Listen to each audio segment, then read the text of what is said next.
1923. Here I am at Dartmouth University, just a kid from Massachusetts, and boy do I miss home. I remember it was just last month that my folks dropped me off here. My mom was like, "Now, Ted, you remember to call home whenever you can, and do your best. We sure will miss you." Then my dad was like, "Henrietta, leave him alone. This is college. He's supposed to have fun. We raise him right, and we're just 2 hours away. He'll call when he needs it, but he's got to step out on his own. Besides, I have to get home to that meeting at the brewery." Well, I do miss my folks, but I don't call too often because I feel like I do need to step out on my own. I have friends here. I guess it helps that people find me funny. Speaking of funny, I stumbled across an issue of the Jack-O-Lantern. It's a magazine here on campus, and it's really funny.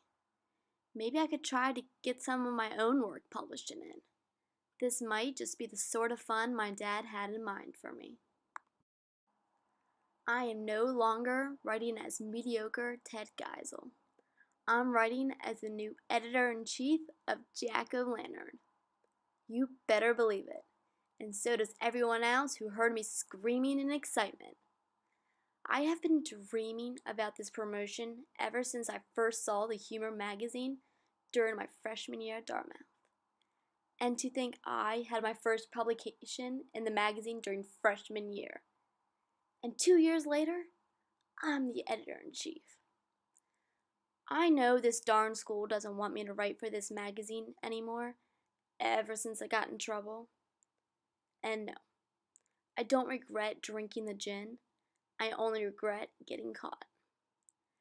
But to think that Dartmouth would want me to stop writing in this magazine? I'll pass on that punishment. I think I'll just start writing under the pseudonym Seuss. After all, it is my middle name, and the school will probably never find out. Maybe my next cartoon will feature a bottle of gin.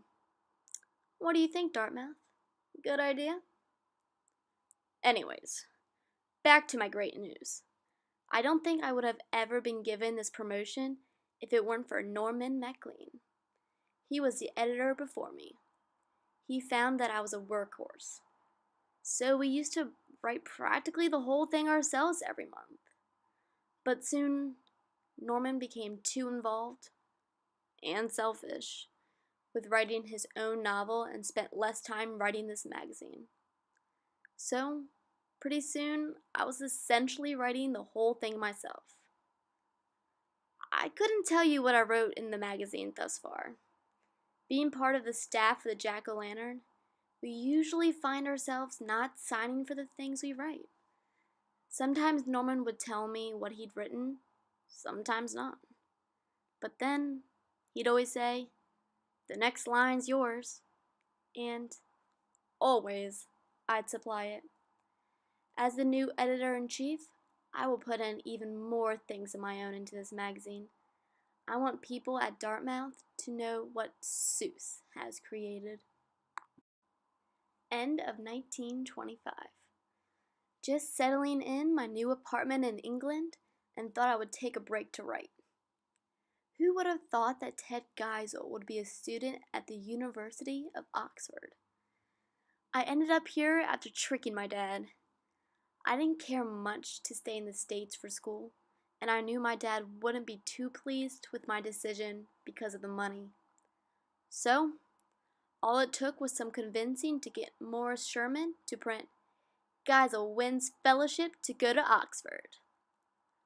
Well, the newspaper might have exaggerated a little bit for me. It so happened that they found nobody here at this school worthy of giving the Campbell Fellowship Award to. So, my father, to save face with Morris Sherman and others, had to dig up the money to send me to Oxford anyways. Oh man, am I glad that my dad found the money, because I met the most beautiful woman already, Helen Palmer. This gal was sitting next to me in class the first day when she was working on her notebook. We first met when she said, You're not very interested in the lectures." She picked me up by looking over and saying, "I think that's a very good flying cow." And at that moment, I was convinced that flying cows would be a better future for me than tracing long and short E through Anglo-Saxon. Maybe Helen had just given me the reason to leave Oxford College. 1927. Living in Springfield again with my parents wasn't the best decision that I've ever made. My dad and I fought a lot because he was annoyed that I was working on my cartoons to submit to national magazines. I was trying to become self-sufficient, and my father was hoping I'd become self-sufficient and get out of the house because I was working at his desk. Therefore, I was extremely happy when Helen told me she was coming back to the States because she had got a job teaching English in New York after getting her degree in English literature in Oxford.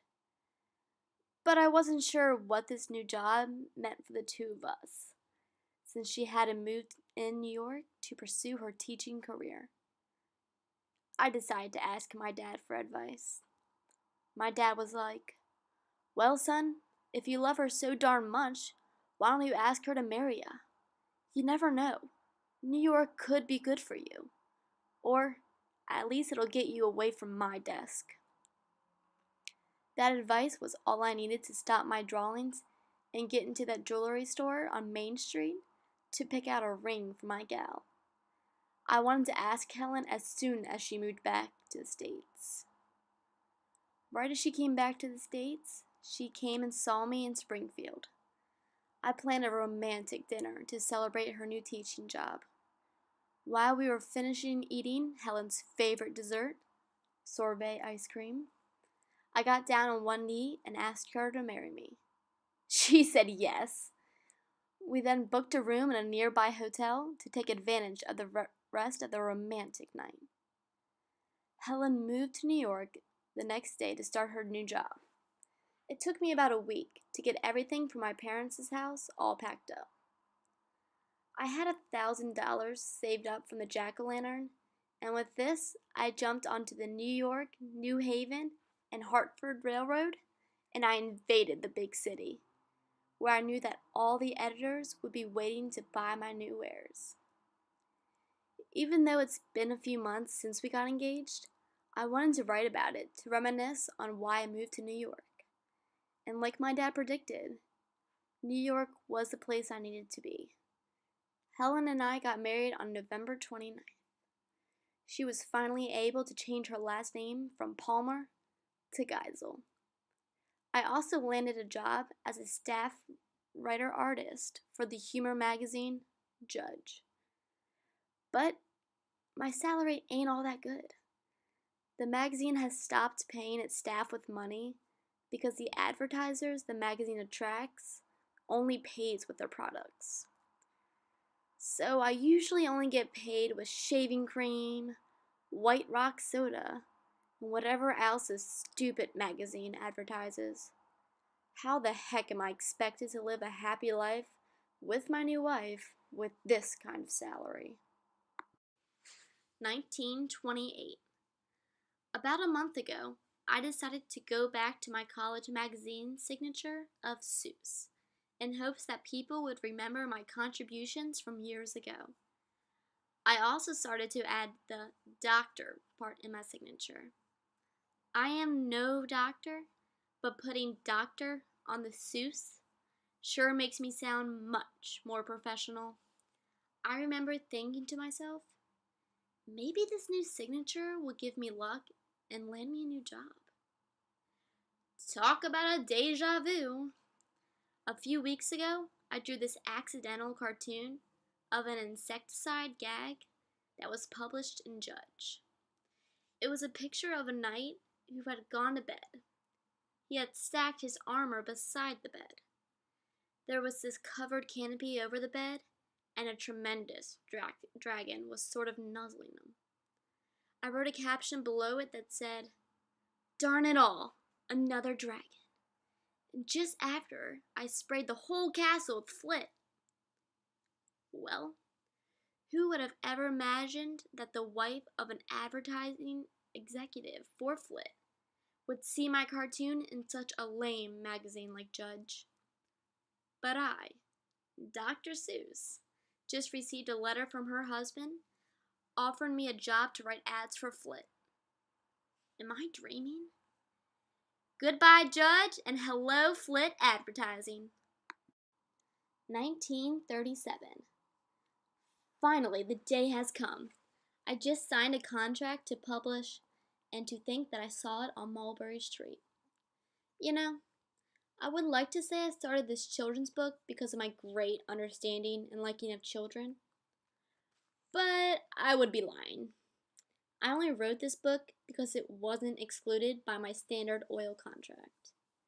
To be honest, I wanted to venture out of the magazine world, but my contract wouldn't let me. So, I found a loophole with writing children's books. Today, my book was rejected for the 27th time.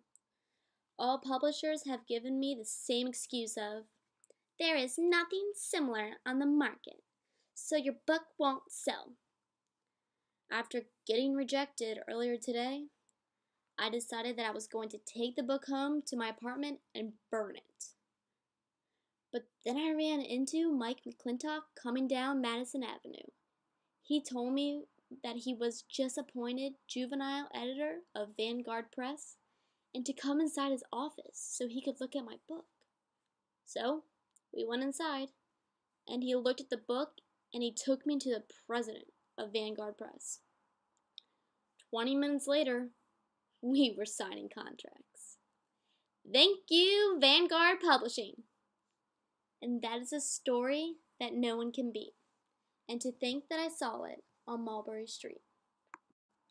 1938. So I was just reading some reviews for And to Think That I Saw It on Mulberry Street. Not only have I experienced favorable sales with this book, but also many positive reviews. Clifton Fadiman left a one-sentence review for the New Yorker that really stood out to me. It read, "They say it's for children, but better get a copy for yourself and marvel at the good Dr. Seuss's impossibly pictures and the moral tale of the little boy who exaggerated not wisely, but too well." So, if the great Kit Fadiman likes my book, I'll have to do another. I would have never thought I would have such a high motivation to write children's books when I was just recently signing Dr. Seuss below hundreds of Flint advertisements. 1947. I was just informed that I won the Legion of Merit Award for my training videos that I created while away at war. I know I probably had no business getting involved with war in the first place, but I couldn't stop myself from being drawn to the war effort. I have no sympathy for war isolationists. They told me I was too old to be drafted, but that didn't stop me from wanting to contribute to the war effort. All thanks to the art of animation and good old director Frank Capra's Signal Corps, I made a bunch of military training videos for the U.S. Army while I was there. I haven't been recognized for my political cartoons that I created for propaganda, or at least not yet. It's been quite a while since I thought about writing, but I think I might start back up with writing a new book while I still have this luck. Helen has picked up my talent recently and has begun to write a few children's books. While I was gone, she had already published Donald Duck Sees South America, Bobby and His Airplane, Tommy's Wonderful Rides, and Johnny's Machines. She decided to wait and surprise me with this news until after I got back from war a little while back. I guess I'm happy for her, but also envy of her quick success. 1948. Great news! Helen and I have found a house for sale in La Jolla, California, for a great price. All of our searching has finally paid off. Helen and I agreed that we didn't want to live near or be involved with the movie business anymore. It was good while it lasted, but I just want to spend more time on my writing. Now that everyone has come back from war, people are making babies as if their life may end tomorrow. So, as you may guess, children's books are in high demand. I keep getting letters begging me to publish more books to please their children. Well, if the people want more, I'll provide it. Helen and I are making good money right now, and we want to take advantage of this success in La Jolla. Hopefully, Helen can keep up with the high standards and demands of the public. I am a little worried about her, but I guess we'll just have to see. 1954. And my good fortune continues. Horton Hears a Who was published last week. My visit to Japan last year created my inspiration for writing this book. After meeting a Kyoto University professor during my visit, I decided to dedicate my book to him. It's a dramatization of the plight of the Whos, inhabitants of a planet threatened with destruction unless others stand up for them. Think you see a similarity between the annihilation of Whoville and the destruction to the Japanese cities caused by the atomic bombs? Good. I'm glad I took a stand against prejudice. A person's a person, no matter how small. 1956. Yesterday, I was given a writing challenge that I just could not deny. Houghton Mifflin called my publishers and asked if I could write and illustrate a children's primer using only 225 new reader vocabulary words. They stated, "We want Seuss to write a story that first graders can't put down." When Random House asked me to take the challenge, I didn't even hesitate for 1 second before committing. If my writing can be used to help children learn to read, then that is all of the motivation I need. So here I am on day 2 brainstorming ideas for this book. Houghton Mifflin gave me a list of 348 words and informed me that I could choose 225 of those words for my book. So far, this challenge has given me more trouble and frustration than I thought it would. I have this strong vision in mind. I want my writing to rhyme. My mother is responsible for my love of rhythms in which I write and the urgency with which I do it. I have read the list 3 times and almost went out of my head. I'll read it once more, and if I can find 2 words that rhyme, that'll be the title of my book. Cat and Hat. The title will be The Cat in the Hat. I couldn't be happier that everyone's merry and Christmas cheer will begin to diminish now that Christmas is over. So, today I thought of a great new idea for a book and wanted to write it down before I forgot. What better inspiration for a book other than making the main character about myself? I thought of this great idea as I recognized a very mean-spirited countenance in the mirror while I was brushing my teeth this morning. It was Seuss. Something had gone wrong with Christmas, I realized, or more likely with me.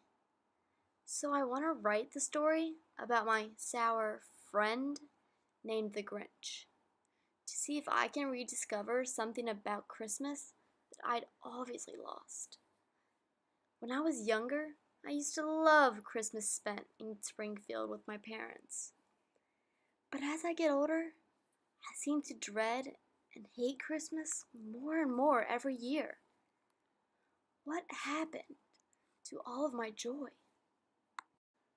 1967. Grief has taken over me. I'm not sure how I let the situation get so out of hand, but now my wife, who was my companion, my collaborator, my motivator, is gone forever. I'm not sure where to even go next. I never meant for Audrey to ruin our love and make you take your own life. I found a note next to Helen's lifeless body. It read, "Dear Ted, what has happened to us? I don't know. I feel myself in a spiral going down, down, down into a black hole from which there is no escape, no brightness.